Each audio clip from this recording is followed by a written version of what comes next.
Hello दिशा, hello hello. शानपत्ती कर रही है क्या? आखिर तुम लोग हो कौन, चाहते क्या हो, मुझे क्यों पकड़ा है तुम लोगों ने? ज्यादा बकबक रहता है यहाँ से, निकल यहाँ से निकल। हाथ पर खोलो उसके। हाँ निकलूं? अरे फिर तुम लोगों ने मुझे पकड़ा ही क्यों था? बोला ना बकबक नहीं करने का, गलती से पकड़ लिया तेरे को। चल अभी निकल इधर से। गलती से? क्या मतलब है इसका? तुम लोग झूठ बोल रहे हो, मुझे पता है। तुम्हें गार्गी ने भेजा है ना? गार्गी ने ना? अरे यार काहे को दिमाग खा रही है? किस गार्गी की बात कर रही है यार ये? और सुनो मैडम, जो कुछ भी हुआ ना उसे भूल जाने का, समझी? ए मैडम, ज्यादा शान पट्टी करने का नहीं, नहीं तो जान से चली जाएगी, समझा? ये बहुत दिन से चला नहीं है, हम लोग बहुत डेंजर आदमी हैं, समझा क्या? चल चल अभी निकलते हैं हम लोग, और तू भी कल्टी उधर से।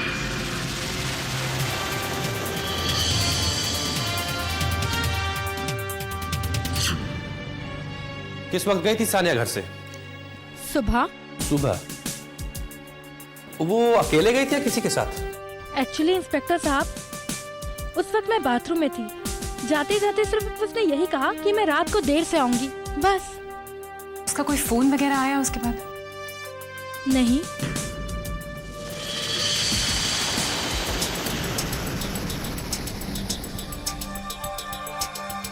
सानिया तुम ठीक तो हो ना? तुम्हें किसी ने किडनैप किया था? दिशा वो मैं ज्यादा शान पट्टी करने का नहीं, नहीं तो जान से चली जाएगी। दिशा, ये इंस्पेक्टर साहब यहाँ पे क्या कर रहे हैं? इन्हें मैं ही यहाँ लेकर आई हूँ। तुम्हारा फोन कट जाने के बाद मैंने इन्हें इन्फॉर्म कर दिया। नहीं नहीं, मुझे कुछ नहीं हुआ है। मुझे किसी ने किडनैप नहीं किया। वो तो मैं बस थोड़ा सा डर गई थी। Actually I am very mentally stressed, you know. लेकिन सानिया, तुम्हारा फोन तो... हाँ, मैंने ही काट दिया था। वो मेरे पास कुछ था ही नहीं तुम्हें कहने के लिए, और तुमने खामखा पुलिस को इन्फॉर्म कर दिया। आई एम सॉरी इंस्पेक्टर साहब। दरअसल यूँ हुआ कि मैं अपने एक दोस्त के साथ बाहर गई थी, और अचानक उसने मुझे अकेला छोड़ दिया, तो मैं थोड़ा सा घबरा गई थी, और घबराहट में मैंने दिशा को फ़ोन कर दिया था। बस इतनी सी बात है। तो सानिया, आप ये सच कह रही हैं? जी, मैं बिल्कुल सच कह रही हूँ। I am fine, really. तो सानिया, कहीं ऐसा तो नहीं उन गुंडों ने आपको धमकी दी और आप उन गुंडों के डर से असली बात पुलिस से छुपा रही हो? नहीं नहीं इंस्पेक्टर साहब, ऐसी कोई बात नहीं है। मैं सचमुच अपने दोस्त के साथ ही बाहर गई थी, और बस जो मैंने कहा वही है। अच्छा दिशा जी, आपने तो हमारा वक्त यूं ही बर्बाद कर दिया। आई एम सॉरी इंस्पेक्टर साहब। इट्स ओके, लेकिन अगली बार से जरा इस बात का ध्यान रखिएगा। चलो।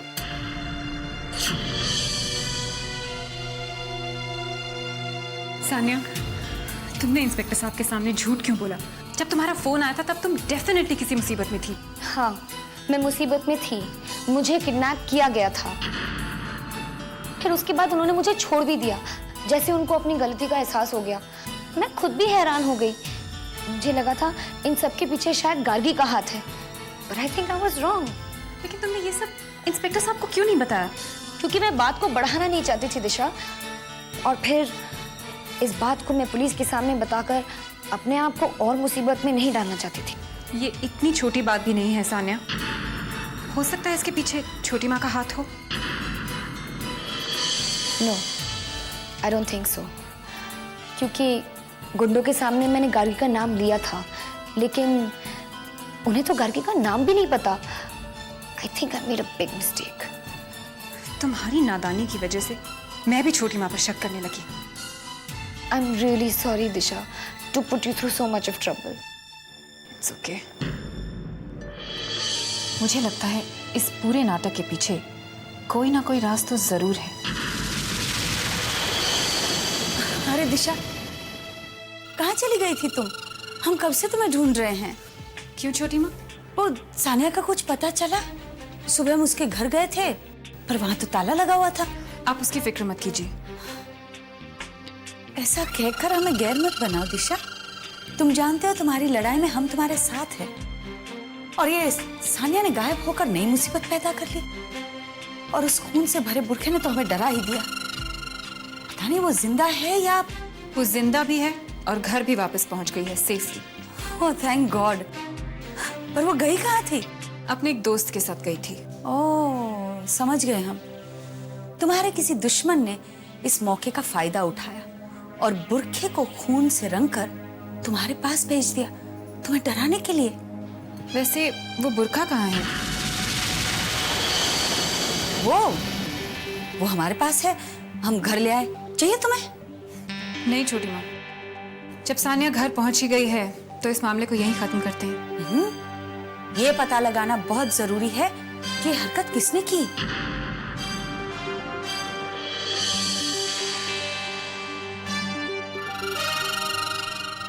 वाह गार्गी, मुसीबत से पहले ही तुमने अपना मोहरा चल दिया, वरना पता नहीं क्या हो जाता। ग्रेट गार्गी। लगता है मैडम का गुस्सा अभी तक उतरा नहीं है। मुझे जरूर कुछ करना पड़ेगा। ये हाथ कंप्यूटर की बोर्ड पर अच्छा लगता है, यहाँ नहीं। ओ कम ऑन जान, अब गुस्सा थूक भी दो ना। नाश्ता कर लो, वरना ऑफिस जाने में देर हो जाएगी। ऑफिस? आज ऑफिस कौन जा रहा है? अरे तुम ऑफिस नहीं जाओगे तो सारा काम कौन करेगा? वैसे भी ऑफिस का पूरा बोझ तो तुम्हारे ही कंधों पर है ना। अब गुस्सा थूक दो ना। अच्छा बैठो बैठो बैठो, ये लो ठंडा पियो और अपना गुस्सा ठंडा कर लो। हनीमून ना सही, मैंने सोचा खंडाला ही सही। कितने मन से तैयारी की थी मैंने खंडाला जाने के लिए, लेकिन मेरी तकदीर कहाँ। अच्छा बाबा, I promise next week first show हम जाएंगे। प्लीज, कोई जरूरत नहीं कोई वादा करने की। मुझे तुम्हारे किसी भी वादे पर भरोसा नहीं है। कैसी होती होंगी वो बीवियां जिनके पति उन्हें घुमाने ले जाते होंगे, उन्हें पूरा टाइम देते होंगे। ना come on, I am really sorry. माफ भी कर दो ना। Sorry. Now that's a perfect wife. लेकिन ऐसी गलती दोबारा मत करना। हाँ, आई प्रॉमिस आगे से ऐसा कुछ नहीं होगा। वैसे तुम सारा दिन कहाँ पे थी कल? तुम्हारा फोन भी ऑफ आ रहा था। मैं दी से मिलने गई थी। दिशा से मिलने? पर दिशा तो कल ऑफिस नहीं आई। वो डीके के ऑफिस में थी। क्या? डीके के ऑफिस में क्यों? तुम्हें पता नहीं, डीके ने अपने पूरे बिजनेस की पावर ऑफ अटॉर्नी डी को दे दी है। क्या? हाँ। और दिशा ने एक्सेप्ट कर ली? हाँ। मुझे तो कुछ समझ में नहीं आ रहा कि दिशा के दिमाग में आके चल क्या रहा है। वो अपने दुश्मन के लिए इतना कर रही है और अपने दुश्मन के बिजनेस में ज्यादा ध्यान दे रही है। कम ऑन इंदर, जो भी हो, डीके उसका पति है और अपने पति का बिजनेस संभालना उसका फर्ज है। हाँ, अगर दिशा यूं ही ऑफिस में ना आई और कोई इंटरेस्ट ना दिखाया तो वहां काका सारी प्रॉपर्टी को दीमक की तरह चाट जाएंगे और फिर हमारे पास पछताने के अलावा कुछ नहीं रह जाएगा। इंदर,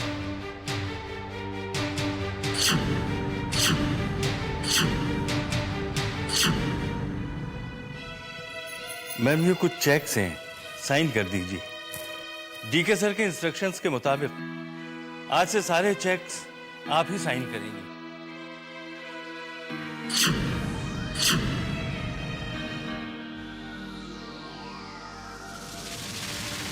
ये सुमित्रा सहगल कौन है?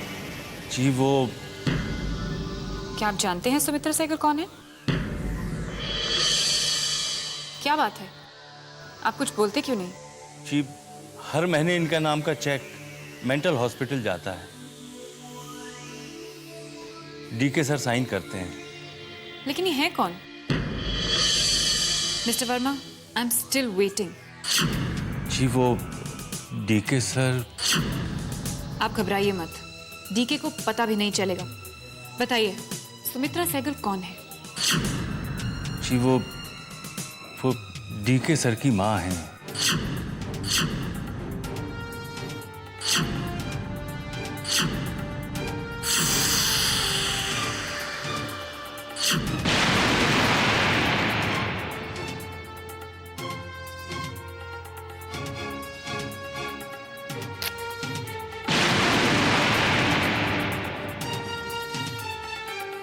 मार्केट में इतनी भीड़ है, इतनी धूम मची है, फिर भी लोग कितने अच्छा सुनो, मैंने तो सारे फोन करवा दिए। अब तुम भी एक बार लिस्ट देख लेना, किसको बुलाना है किसको नहीं। और मैंने तो मेरा सारा काम कर दिया।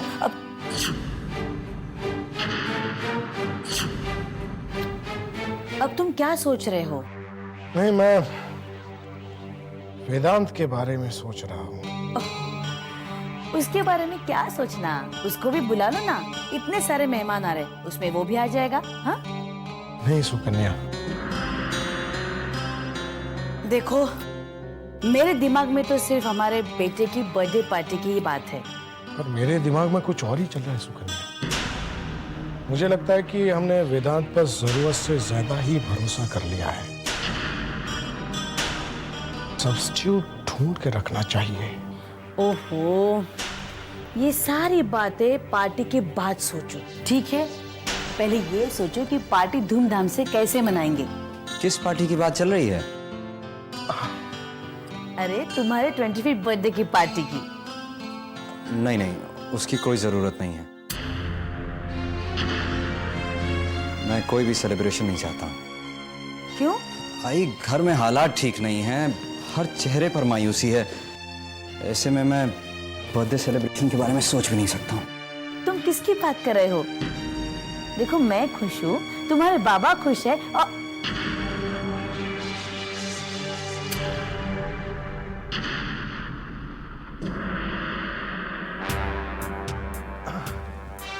नहीं, ऐसी बात नहीं है। दरअसल हमें लगता है कि इस सेलिब्रेशन से घर का माहौल बदल जाएगा और उदास चेहरे पर थोड़ी सी खुशी लौट आए। हाँ हाँ, 4 लोग घर पे आएंगे, थोड़ी सी रौनक हो जाएगी। घर में ऐसे हालात हैं और आप अजनबी लोगों के साथ खुशियां मनाने की सोच रहे हैं। अरे बेटा, उन लोगों के साथ घर के लोग भी तो शामिल हो जाएंगे। अच्छा, तो आप दोनों ने दिशा और रानो को इन्फॉर्म किया? अब देखो बेटा, दिशा तो अपनी प्रॉब्लम में उलझी हुई है, उसको कैसे बुलाएंगे? अगर आप लोग चाहते हैं कि ये पार्टी हो और मैं इसमें शामिल हूं, तो आप लोगों को दिशा और रानो को भी बुलाना होगा। और अगर वो लोग नहीं आए तो मैं भी इस पार्टी में शामिल नहीं होऊंगा।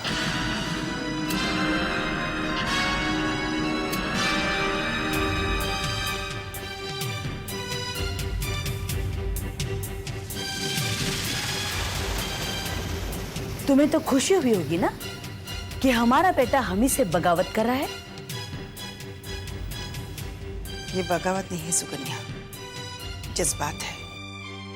मुझे खुशी है इस घर में कोई तो है जो इस घर के हालात को समझता है और समझदार की बात करता है।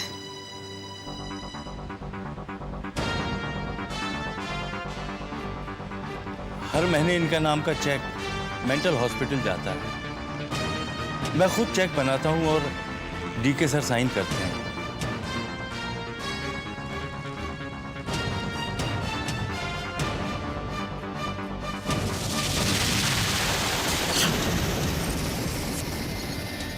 समझ में नहीं आ रहा तुम कर क्या रहे हो?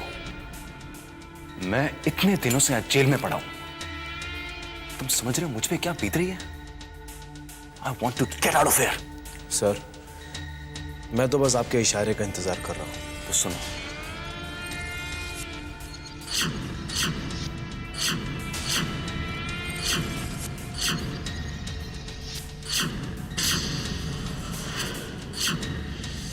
तुम समझे मैंने क्या कहा? एक एक बात मेरे इशारे पे होनी चाहिए, एक एक बात। अब बेफिक्र रहिए सर, आप जैसा चाहते हैं वैसा ही होगा। Good day. संभल जाओ गार्गी, तुमने मुझे जो थप्पड़ मारकर मेरी बेइज्जती की थी उसका बदला लेने का वक्त आ गया। वैसे मिस्टर डीके सहगल की परमिशन के बिना हम किसी को मिलने नहीं देते, लेकिन आपने बताया कि आप उनकी वाइफ हैं तो कोई सवाल ही नहीं उठता। मैं सुमित्रा देवी की फाइल देखना चाहती हूँ। जरूर।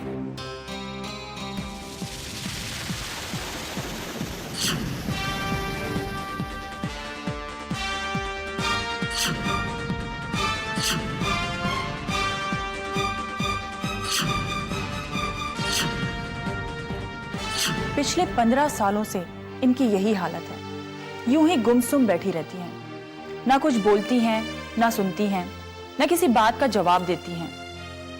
बस यूं समझ लीजिए एक जिंदा लाश बनी हुई हैं।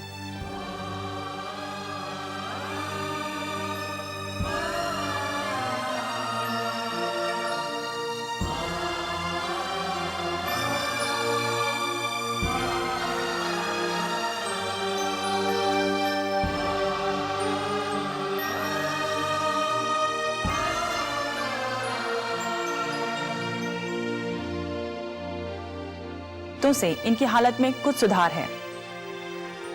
15 साल बाद?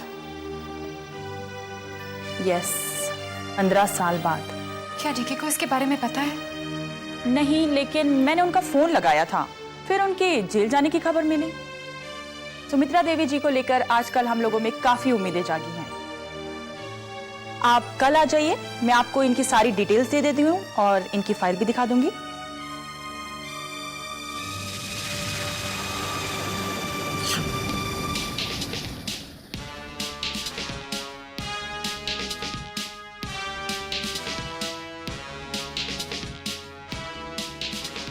बहुत दिनों बाद तुम्हारा मुस्कुराता चेहरा देखने को मिला। कहीं कोर्ट ने मेरे फांसी के ऑर्डर तो नहीं दे दिए? वो भी बहुत जल्द मिल जाएंगे। भगवान तुम्हारी तमन्ना पूरी करे। डीके, तुम्हें अपनी ताकत पर बहुत घमंड है ना? तुम्हें मेरी ताकत पर शक है? इंसान को एक बात हमेशा याद रखनी चाहिए कि वक्त बहुत बेरहम होता है। हर इंसान की कोई ना कोई कमजोरी होती है और वक्त आने पर वो कमजोरी इंसान को वक्त का गुलाम बना देती है। डीके की कोई कमजोरी नहीं है डीके, है। और फॉर्चुनेटली और अनफॉर्चुनेटली तुम्हारी वो कमजोरी अब मेरे हाथ लग गई है। मुझे धमकाने का कोई नया अंदाज सीख के आई हो? नहीं, मैं किसी से मिलकर आ रही हूँ। सुमित्रा सहगल से। सुमित्रा सहगल, यानी तुम्हारी माँ से।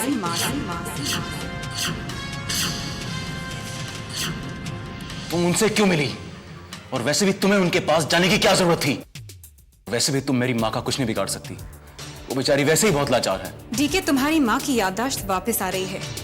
और रही बात कुछ बिगाड़ने की, तो अगर तुम मेरे बाबा की जान ले सकते हो तो क्या मैं? नहीं, तुम ऐसा नहीं कर सकती दिशा। मेरी माँ की तरफ आंख उठा के मत देखना। क्यों? क्यों नहीं देख सकती? तुमने जो देव बाबा की तरफ आंख उठाई, वो मुझे जो तुमने दोबारा अनाथ बना दिया। दिशा, तुम क्या चाहती हो? तो बोलो, लेकिन इस तरह मेरी माँ को तंग मत करो। यही फर्क है मुझ में और तुम में डीके। तुम्हारी नजरों में मेरे रिश्तों की कोई कीमत नहीं है, बस अपनी फिक्र है तुम्हें। पर मेरी नजरों में मैं तुम्हारी माँ को कुछ नहीं करूंगी। पर हाँ, ये बात मैं तुम्हें बताऊंगी भी नहीं, ताकि तुम तड़पते रहो। क्या सोच रही हो? वही जो तुमने सोचा था मेरे बाबा को मारते वक्त। मैंने उन्हें नहीं मारा, ना विजेंद्र को ना देव को। तुम्हें बहुत बड़ी गलतफहमी है। तुम्हारे चिल्लाने से सच्चाई नहीं बदल सकती, बल्कि यह साबित होता है कि तुम अपने अंदर गिल्ट को दबाने की कोशिश कर रहे हो।